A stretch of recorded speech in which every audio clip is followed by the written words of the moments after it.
Okay, my name is Russ Murphy. I'm a retired Episcopal priest, and this is a response to Ruth Marcus's article from the New Yorker dated November 12th, How the Supreme Court Defines Liberty.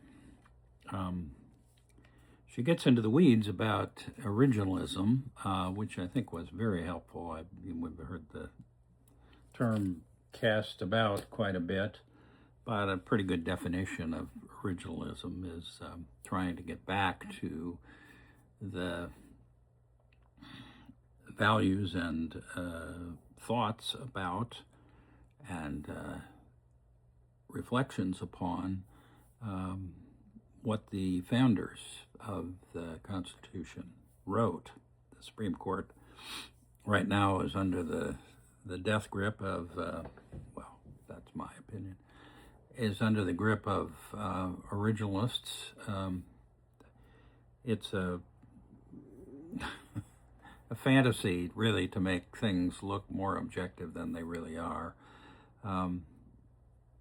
It's still a conservative court making conservative decisions under the guise of, oh, we're originalists. That's what the 17th century thinkers on our Constitution really meant. Well, I thought about this from the point of view of preaching. There are not very many originalists who preach. The fact is that about many things that the New Testament says, and certainly the Hebrew Scriptures itself, quite old, and a lot of times the extra context of a particular passage may not be really available to us. Nevertheless, in the process of preaching, one has to really begin with the words of a particular reading and try to understand what the original meaning might have been. I say might have been because very rarely can we definitively say, well, this is what they meant, because we don't have ancillary documents. We obviously don't have interviews with the original people. We just have the words on the page. To a certain extent, the originalists have the same problem. They have the Constitution, which has been amended a number of times since then. As a matter of fact, initially when it came out with the Bill of Rights. Nevertheless,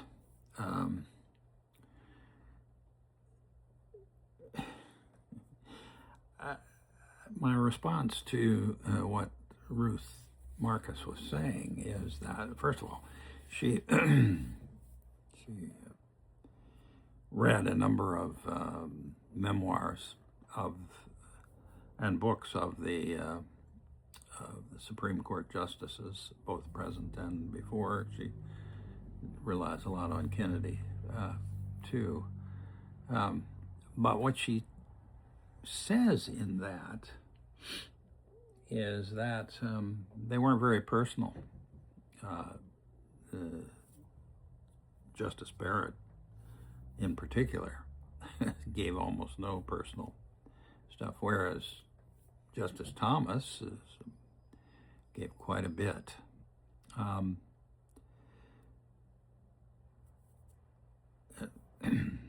That said, obviously, as she read all those books, she really liked the approach of Thomas best, although she didn't say so. But I will read that. I will probably also read Kennedy, and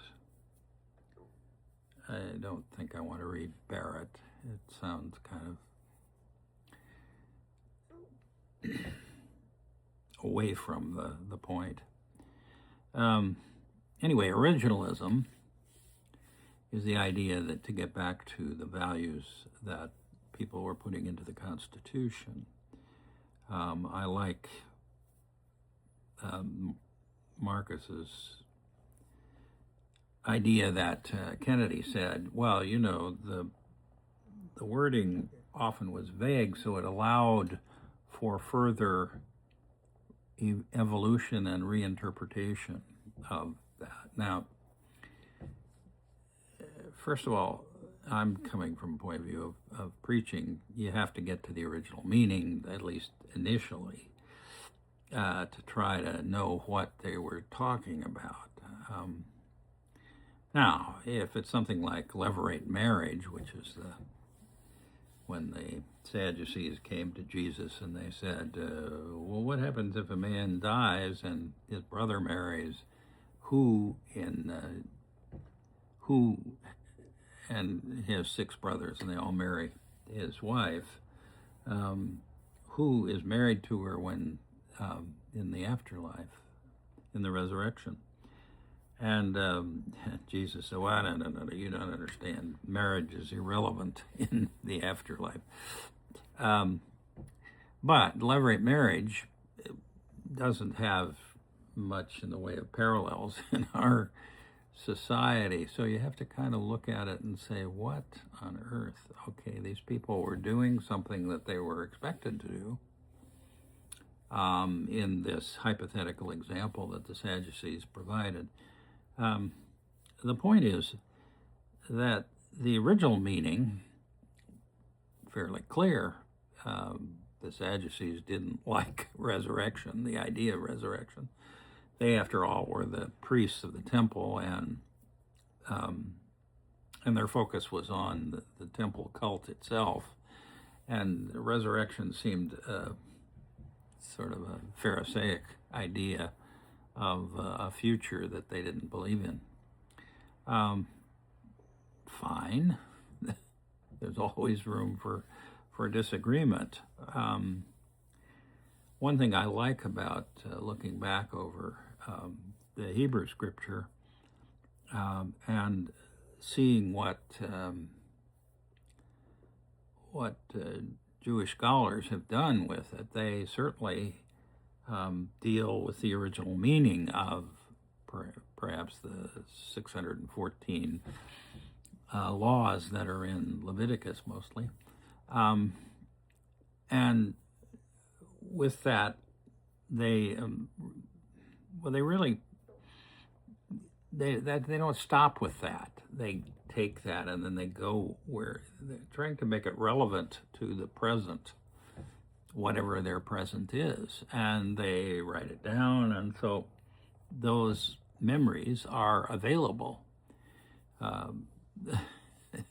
They came back from Babylon to reestablish the nation of Israel after about 70 years, and they came back with a whole load of reinterpretations. They had to, because they were an oppressed people in the nation of Babylon. And then they came home, and of course they came home to a fairly rigid Ezra and Nehemiah experience.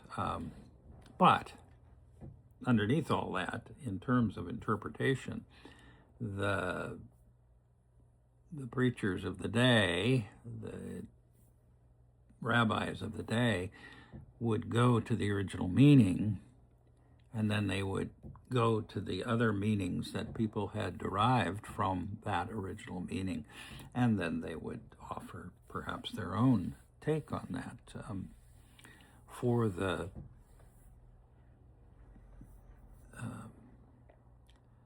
the use of the spiritual life of their congregations, or they didn't. Rabbis had a group of followers, as Jesus did, disciples, and those group of followers were being trained in the precision of the Mosaic law, and that law was being reinterpreted. Now, let me say, if you want to see one major reinterpretation of the Hebrew Scripture, then just read Paul. Paul reinterprets pretty much everything. He knows the original meaning. It's obvious by the way he presents it. But he takes that original meaning and goes where he wants to with it. And where he wants to go, it was to Jesus. But, you know, and he in places says, well, here's Jesus, and here's Jesus, and here's Jesus, as you look at Isaiah or the other prophets, or even back into the historic ideas of the history books, Kings and that, but also in Psalms that he sees Jesus sort of as an image in the background. Anyway, all I'm saying is that the process, the Jewish process, was to look at the original stuff, and then you would look at the interpretations throughout the ages, because it wasn't just the Torah itself that was central, but also the documents that came out of the exile and became the way to look. The juridical life of Judaism was to reinterpret for the present time the law, the Mosaic law. So we have the Mosaic law, they had the Mosaic law, and they wanted it to be effective in the present. And so the communities that they were speaking to used those reinterpretations of the original idea. That's pretty much what comes out of the Jewish tradition as I understand it, and I understand that I have a very minimal understanding of that. But I do understand that there is reinterpretation going on all the time. But they do start with the original idea if they can get to it.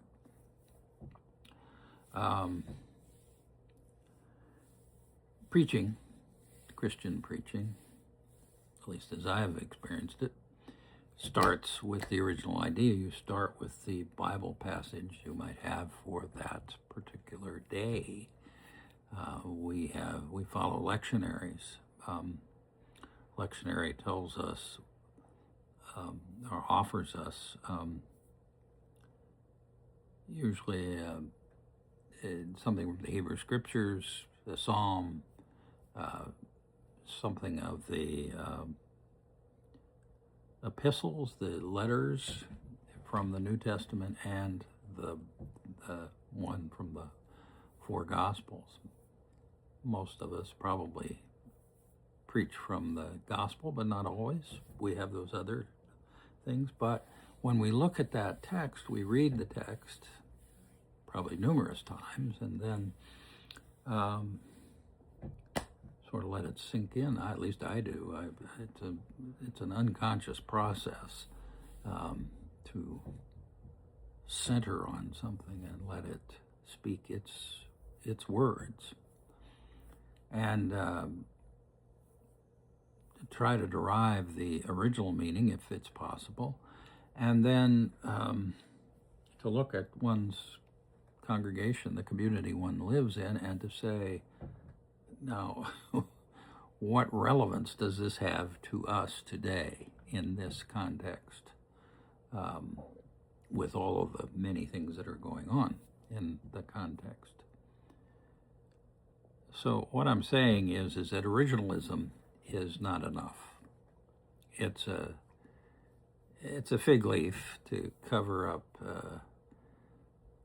personal opinion. Hear this, especially Justice Gorsuch, who is an Episcopalian and should know better than the stuff he puts out. But they are following the law as they understand it. What it says about liberty is that Barrett and the rest of them have a rather limited idea of what the Constitution can do. I think they're perfectly willing to allow it to be amended, of course, but they don't see there isn't a right to abortion as far as they're concerned. There isn't really a right to privacy as they're concerned, because it wasn't a part of the original idea of the Constitution, and yet privacy is right there. What are the guarantees for privacy? Well, you can own land, your land. And there were limitations on what the government could do to you on your land. That's all there. You know, you have to read between the lines, and you have to tease out the original idea and then take it and go wherever you need to go. You know, I mean, and we've obviously, with any issue you want to listen, we have gone to very different places, separate but equal in the 1890s was the way the court interpreted. And then in the 1950s, the great decisions about separate but equal being not constitutional. Separate means very unequal. Anyway, the original, as I say, looks more and more and more like a fig leaf to cover the fact that we want to use our conservative, what we consider conservative, and of course what they consider conservative is not necessarily conservative. Doesn't conserve necessarily anything. I mean, in general, you look at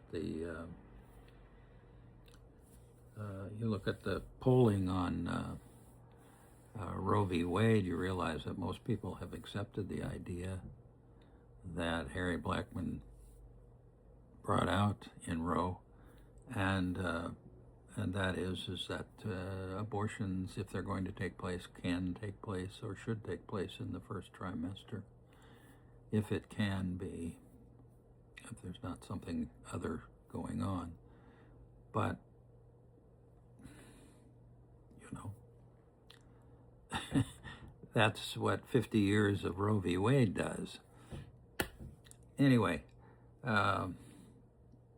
originalism. Not really, okay, original. It's important to know what the founders thought, what they wanted, but it's not what we need in the 21st century. We need something that speaks to our situation. And all of those justices know it. They know in their so-called conservative decisions that that's what they're doing. I mean, it's a radical decision to take a 50-year precedent and throw it away. Now, it hasn't been completely thrown away. Now it's the problem of the states. Now, somebody like Ross Douthat at the New York Times thinks that's wonderful. I thought it was better that there was a single standard, even though there were many people who didn't like it, but hardly a majority. An intense minority, a zealous minority, but not a majority. Anyway, originalism. Not a great argument.